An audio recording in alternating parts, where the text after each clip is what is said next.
Hi friends, இன்றைக்கி நம்ம burger idli செய்ய போகிறோம். எப்படி செய்கிறதுன்னு பார்க்கலாம். வீட்டிலே ஈஸியாக செய்யலாம்.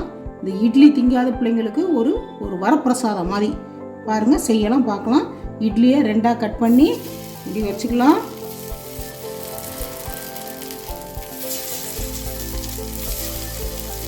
வச்சுட்டு லைட்டாக கொஞ்சம் லைட்டாக மிளகா பொடி கொஞ்சம் எண்ணெயில் கலந்து லேசாக இப்படி தடவுனா போதும்.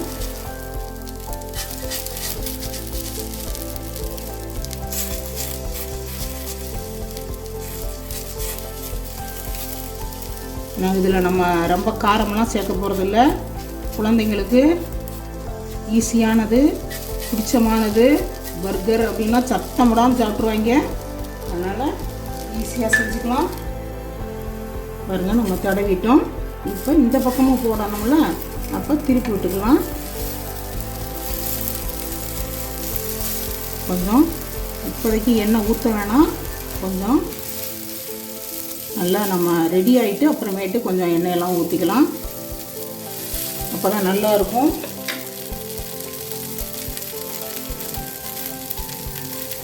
எல்லாம் இப்படி தடவிக்குவோம். ஈஸியாக சிம்பிளாக செய்யலான்றதை நான் சொல்கிறேன். வீட்டில் இருக்கிற பொருளை வச்சு அப்படி எல்லாம் செஞ்சுக்கலாம். பர்கர் இட்லி நம்ம சாயந்தரம் பிள்ளைங்க வந்தால் நம்ம அதெல்லாம் கொடுக்குறதுக்கு மீந்து போன இட்லி வச்சு கூட செஞ்சு கொடுக்கலாம். நீங்கள் ஒன்றும் பிரச்சனை இல்லை. மொத்தம் பிள்ளைங்களுக்கு எப்படியோ உணவு போகணும், நல்ல உணவாக இருக்கணும். இதில் நம்ம உளுந்து எல்லாம் போட்டு வெந்தயம் அரிசி எல்லாம் இருக்கிறனால குழந்தைங்களுக்கு ரொம்ப சத்தானது. அதனால் இதை நம்ம இப்படி செஞ்சு இப்போ முடிஞ்சிச்சு.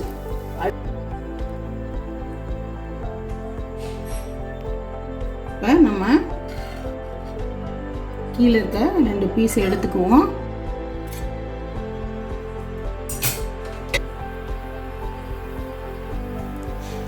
இப்போ நம்ம கேரட் ஃபஸ்ட்டு சத்தானது, விட்டமின் சி உள்ளது.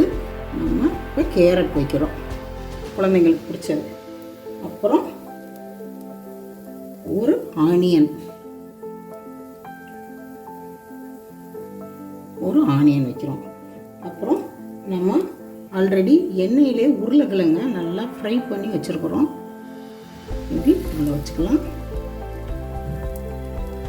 நல்லா ஃப்ரை பண்ணி வச்சுட்டோம். நல்லா கொஞ்சம் அதில் கொஞ்சம் சால்ட்டெல்லாம் போட்டுருவோம். ஃப்ரை பண்ணி வச்சுருக்குறோம். இப்போ நம்ம கொஞ்சம் முட்டைக்கோஸ் இலை அப்படி கட் பண்ணிக்கலாம். கொஞ்சம் கொழுந்தான இலையாக பார்த்துக்கோங்க. அப்படி வச்சு இப்படி கட் பண்ணி உள்ள வச்சுக்கலாம்.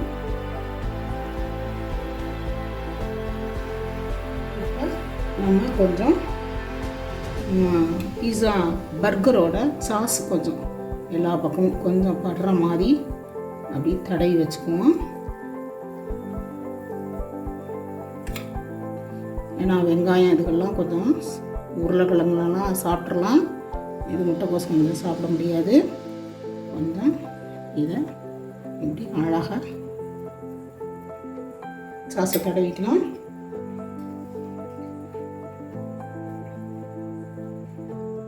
இப்போ நம்ம இட்லி இது பண்ணோம்ல, அதை அப்படி வச்சு மூடிடலாம். நல்லா அப்படி மூடியாச்சு.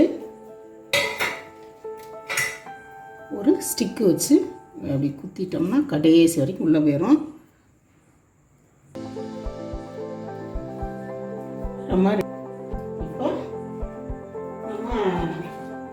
கொஞ்சம் இதிலேயே கொஞ்சம் மைனஸ் ஊற்றிக்கலாம்.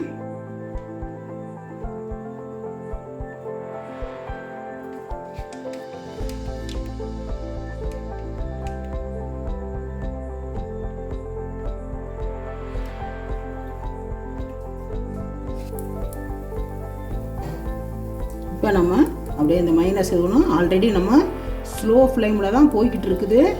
ஸ்லோ ஃப்ளேமில் வச்சுருக்குறோம். ஸ்லோ ஃப்ளேமில் ஓடிக்கிட்டு இருக்கு. லைட்டாக நம்ம அந்த மைனஸை அப்படி தடவி விட்டோம்னா கொஞ்சம் திங்க நல்லாயிருக்கும். உங்களுக்கு வேணும்னா இன்னும் மைனஸ் போட்டுக்கலாம், சாஸ் இது பண்ணிக்கலாம், டொமேட்டோ சாஸ் எது வேணாலும் ஊற்றிக்கோங்க. இல்லை பர்கர் சாஸ் கூட இன்னும் கொஞ்சம் நிறையா போட்டுக்கலாம். எங்கள் பிள்ளைங்களுக்கு எனக்கு இது போதுமானது. பாருங்கள், நல்லா வெந்துக்கிட்டு இருக்கு பாருங்கள். நல்லா ஸ்லோ ஃப்ளேமில் வச்சிங்கன்னா போதுமானது. நல்லா சூப்பராக ரெடி ஆயிடுச்சு. கொஞ்சம் நல்லா நம்ம அப்படியே ஒரு டெக்கரேஷன் பண்ணிக்கலாம். ஏன்னா நம்ம பிள்ளைங்களுக்கு அந்த பார்க்க அழகாக இருந்தால் மட்டும்தான் திங்கிறாங்க பசங்க. ஏமாற்றி திங்க வைக்கிறோம். அதனால் ஒரு நல்ல விஷயங்களை நம்ம கேரட்டு, முட்டைக்கோசு இதெல்லாம் போட்டுக்கலாம்.